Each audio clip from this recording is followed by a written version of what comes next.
can be no reasoning, no negotiation with this brand of evil. The only language understood by killers like this is the language of force. So the United States of America will work with a broad coalition to dismantle this network of death. In this effort, we do not act alone. This is a Fox News alert. Making his case, President Obama facing the United Nations, calling for a global effort to defeat the terrorist hell-bent on carving out a fundamentalist Islamic State in the Middle East. This is Outnumbered. I'm Andrea Tantaris, and here with us today, Harris Faulkner, Sandra Smith, host of The Independents on Fox Business Network, Kennedy, and today's #OneLuckyGuy, David Asman, host of Forbes on Fox and co-host of After the Bell on FBN. And he's outnumbered for the very first time. David, David Asman. I feel like I'm surrounded by family, though. We've all worked together in various formats. This Great to have you. Yeah, good to be here. Good to be here on an important day when we listen to the president. I must say, my wife, I don't know if, I think I told you, Sandy, my wife worked at the UN for about 15 years. And when I see a broadcast at the United Nations, I'm skeptical because I know from the bottom of the UN to the top of the UN, there is so much dysfunction, so much corruption, so many things wrong with that institution that I can't, that does sway my opinion. The format does sway my opinion of even if it's something important that's being said like it was today. Well, I don't think that's such a bad idea. Either, well, David. Let's get your thoughts on that, so let's get right to it. What a difference a year makes. It was a year ago today that President Obama appeared before the same world body, trumpeting the ending of a decade of war. This time, the president making a very different case for world action against ISIS in what could be a long and difficult campaign. This is the Pentagon saying more U.S. bombs and missiles have dropped today on targets in Syria. And this is video the Pentagon released yesterday showing U.S. bombers and jets knocking out ISIS arms depots, barracks, and command centers in the first wave of U.S.-led attacks. And all this as America's greatest ally, Great Britain, is considering joining the airstrikes against ISIS. Chief White House correspondent Ed Henry live from the United Nations. Ed?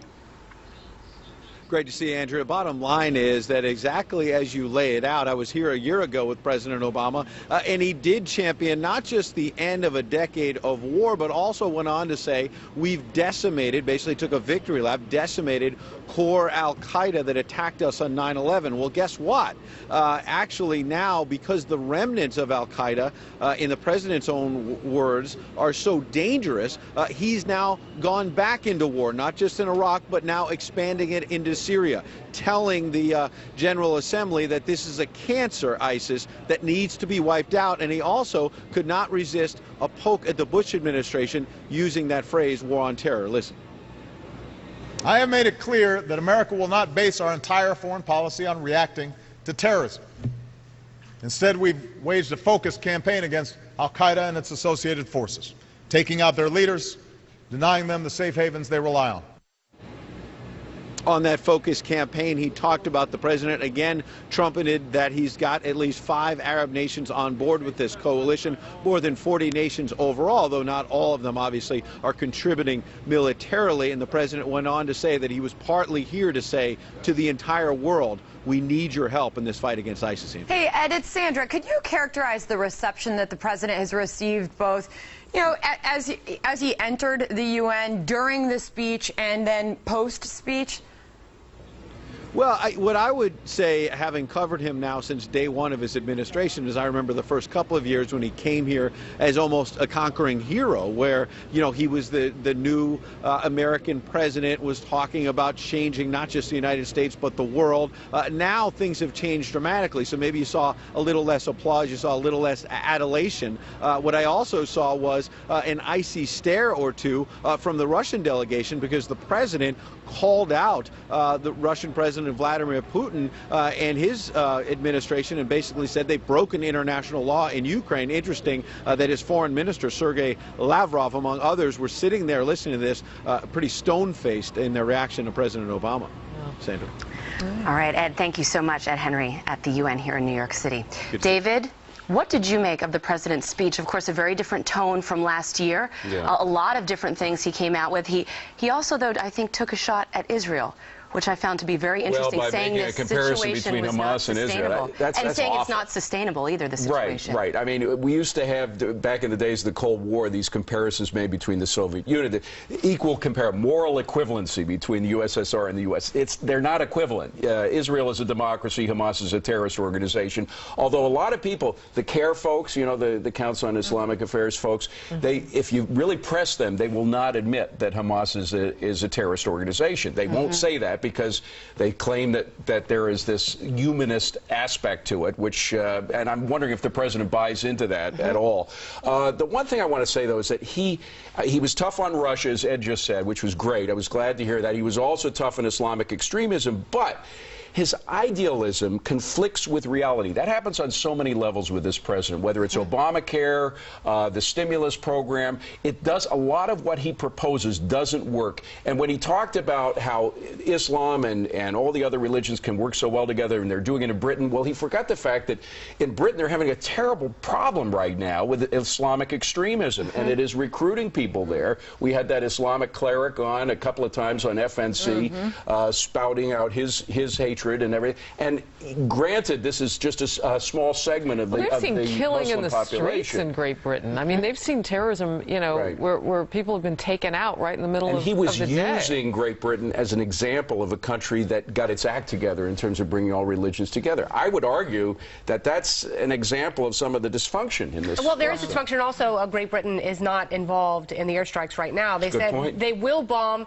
Iraq, but not Syria, which doesn't make a lot of sense to me. I don't understand the disconnect of people wanting to salvage, you know, what we had for a while in Iraq, but not wanting to go into Syria. And, you know, I guess the rationalization is they want a UN Security Council vote, and the Russians can veto it. You know, it only adds to the I don't get that British thing. Well, Does anybody here? I don't understand I don't understand why they would bomb Iraq. I think that Cameron has egg on his face because, remember, he wanted to bomb Syria, so he went to the British Parliament last year, and they slapped him back. And so now I think he's probably counting votes, David Cameron, who's very unpopular right now. And I don't think, David, he has the votes for strikes in Syria again, and that's why he's asking for votes in Iraq. But it doesn't make a lot of sense because it would only create, as you point out, Kennedy, a safe haven in Syria. And it's also kind of scary where you have to rely on a French socialist president as opposed to a conservative British prime minister. I mean, that's what we're doing. In fact, remember, ISIS called out the French. They insulted. They say those horrible French people. We're against them more than anybody else. The French more than anyone willing to pay for hostages. Exactly. So I don't know. It's a strange coalition. There are all sorts of behind the scenes. And then Turkey. There's all this stuff with, is Turkey behind us or not? Well, Turkey again is having to absorb all those refugees that are coming across their border. So dealing with them is going to get really complicated. You know, I was anchoring our coverage for the Fox broadcast stations earlier, and so we had all these rims up that people couldn't see, all these different camera angles inside the General Assembly. And while the president was speaking, I was trying to figure out who was going to walk out first. I mean, was it going to be the Russians? Because the president talked tougher on the situation with Ukraine and Russia than I had heard him speak before. And they were, you heard Ed Herney, they were stoic.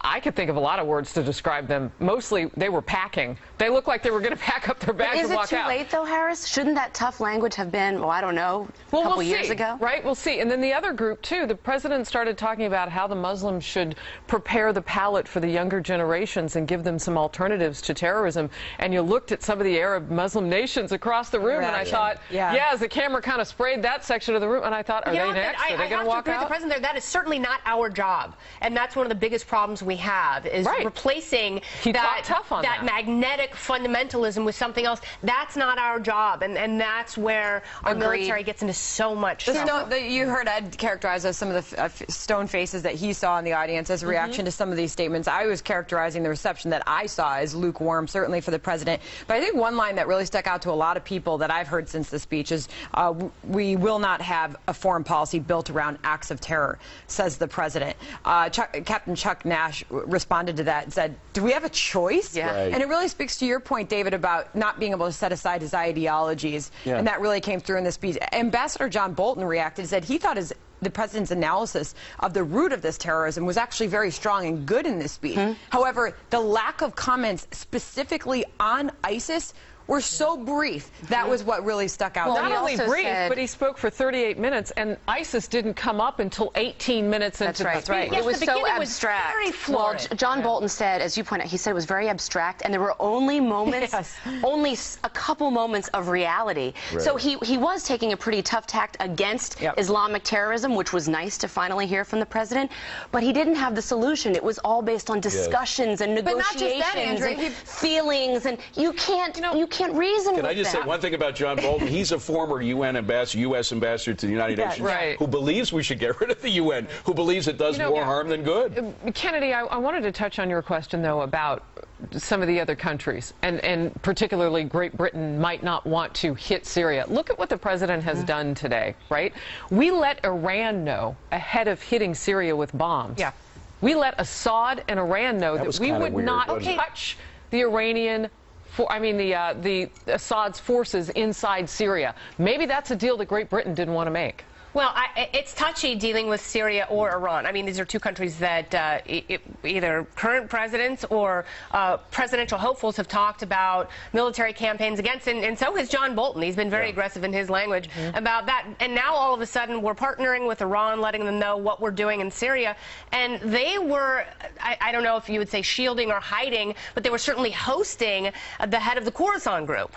Well, this also comes on the heels. This also comes on the heels of this deal that supposedly had been oriented between Iran and the U.S. to just unplug their nuclear reactors rather than dismantle their nuclear reactors. A lot of people have been saying, so maybe this was an effort to kind of gloss over that. We're going to get to that later in the show, this reaching out to Iran to give them the heads up. But Harris, what about the speech in totality? You think he was able to get some other countries to join the coalition based on what he said? Well, if his goal was to get other Arab nations, as I mentioned, when he kind of went down that road of criticizing Muslims for not stepping up and giving young people an alternative within the Muslim world, you know, that's a tricky position.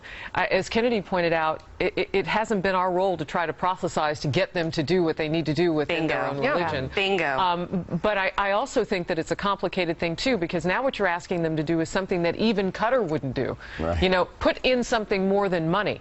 Put in your bombs, put in your troops, and I don't know that among the groups that I could see in those other preview cameras that you saw people who might sign on. But we will see how effective. No, they're just giving the president a Muslim pass. That's all they're doing. What about the money?